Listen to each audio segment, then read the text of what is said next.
bagaimana menjadi syarat-syarat apa daripada untuk menjadi imam sholat berjamaah. Nah ini juga kita harus tahu, untuk menjadi imam berjamaah, sholat jamaah 5 waktu, sholat sunnah ya, sholat apapun itu kok berjamaah, yang pertama kita harus apa? Yang pertama jelas beragam Islam, itu pasti. Nah kalau Islam pasti jelas itu. Hanya dikatakan pertama ya, yang pertama adalah apa? Islam, laki-laki, siapa lagi? Baligh ya, dan berakal ya, dan tidak sedang bermakmum dengan orang lain. Itu syarat menjadi imam, yaitu tidak sedang bermakmum dengan orang lain. Ini juga termasuk syarat. Makanya masih jamaah dengan orang lain tiba-tiba menjadi seorang imam, tidak sah ya, tidak sah. Jadi nah ini yang paling utama ya, yang paling utama yaitu mereka tahu ilmu fikih. Itu yang pertama. Karena kalau mereka tidak tahu ilmu fikih, tidak tahu syarat wajibnya sholat ya, termasuk apa rukun-rukunnya sholat, fardunya sholat ya, sunnahnya sholat, makruhnya sholat, itu juga belum sempurna mereka untuk menjadi apa? Imam daripada sholat berjamaah. Nah, itu resiko. Yang pertama, ini yang intil ya. Syarat menjadi imam adalah mereka harus benar mumpuni.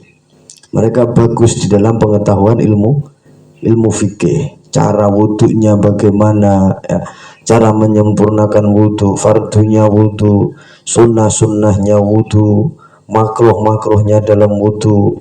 Setelah itu fardunya sholat, sunnahnya sholat, terus makruhnya dalam sholat. Nah, ini harus tahu. Nah, kalau tidak tahu bagaimana mereka tahu mau memimpin itu, menjadi seorang imam ahli fikih. Yang pertama adalah ahli fikih. Mereka benar-benar apa? Menguasai ilmu fikih. Nah itu makanya harus berhati-hati. Mereka tahu cara apa yang membatalkan sholat, gerak-gerakan yang membatalkan sholat ya.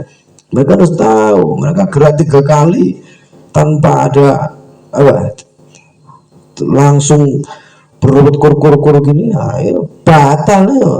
Kalau udah batal imamnya terus apa jamaahnya sah, nah kan gitu ya. Jadi apa yang pertama, yang paling pokok, yang paling penting adalah tahu ilmu fikih.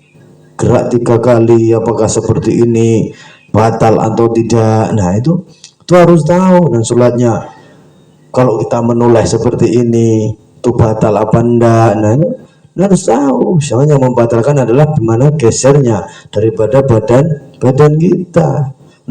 Imamnya gini, itu kan udah batal, makanya makmumnya juga apa? Batal. Jadi harus tahu fikih kuncinya. Harus berhati-hati dalam memilih imam. Harus benar-benar mereka tahu dari segi-segi ilmu di dalam fikih ya. Yang nomor 2 apa?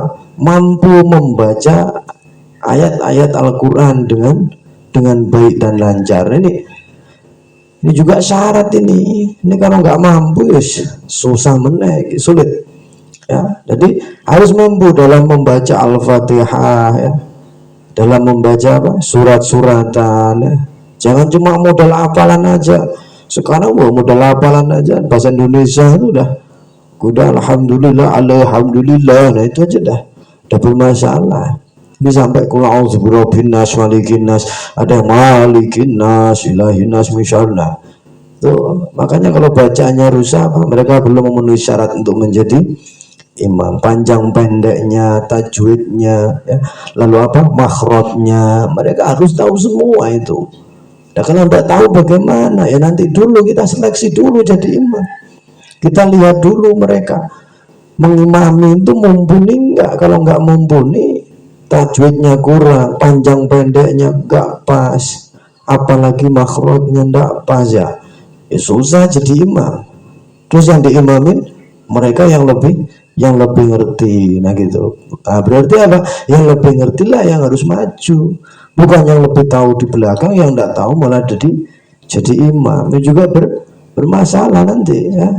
Bisa membebani antar dalam sholat sampean ya, sholat kita ini Oh, yang nomor satu apa?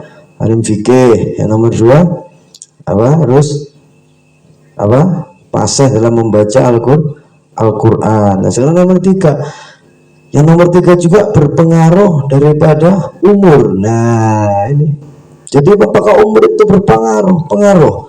Kalau mereka alim fikih, kalau udah ada alim fikih, udah lancar baca Al-Qur'annya, dan yang nomor tiga apa? Mereka lebih tua, lebih umurnya lebih banyak, maka mereka berhak untuk menjadi imam. Nah, misalkan mereka cuma menang umurnya udah tua tapi apa? Ilmu fikihnya nol, ilmu tajwidnya nol, ya enggak, belum bisa dijadikan imam, belum bisa. Kok misalnya mereka apa punya semua, udah ada alim fikih, udah ada bagus dalam baca Al-Quran, nah sekarang umur, maka carilah umur yang lebih tua gitu. Dikala semua sudah memiliki apa, alim fikih, alim membaca Al-Quran, maka pilihlah yang lebih tua. Nah itu syarat itu, termasuk itu menjadi imam dalam sholat berjamaah. Jadi ya jangan asal-asalan. Kalau Imam Syafi'i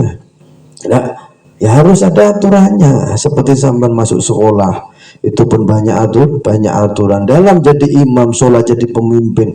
Nah, sekarang jadi seorang lurah, bupati, jadi seorang apa, presiden, itu pun masih pemilihan, di mana mereka yang benar-benar mampu dan benar mereka yang mau dijadikan oleh Allah. Tapi ya jangan kok bisa ada jadikan oleh Allah. Dari mana Allah menjadikanmu? Kamu tiba-tiba maju ingin jadi imam. Nah ini kalau bacaan Qurannya belum pasca, masih banyak rusak, belajar lagi. Dan kalau sudah bisa, monggo untuk menjadi imam sholat berjamaah. Tapi kalau kurang ya cari yang lebih pasih daripada yang belum pasih. Hati ini penting ini ya. Makanya banyak cerita zaman dulu itu, orang-orang tua zaman dulu bagaimana mereka tidak pasah-pasah, tapi kita lihat tidak ada imam lain daripada mereka. Nah kalau sekarang emang sudah ada orang-orang yang datang dan mereka lebih alim fikihnya, lebih alim bacaan Qur'annya, ya walaupun umur mereka kurang, tapi di sini adanya umurnya cukup tapi nggak ngalim fikih, tapi nggak ngalim membaca Quran, maka pilihlah yang sudah alim fikih, alim Quran, walaupun apa lebih muda. Ini akan lebih menjadi sahnya untuk apa, menjadi imam sholat berjamaah. Ya intinya harus tetap berhati-hati, pilihlah imam yang tepat, karena itu memimpin apa, memimpin umat, memimpin banyak, menanggung dosa ataupun amal daripada jamaah.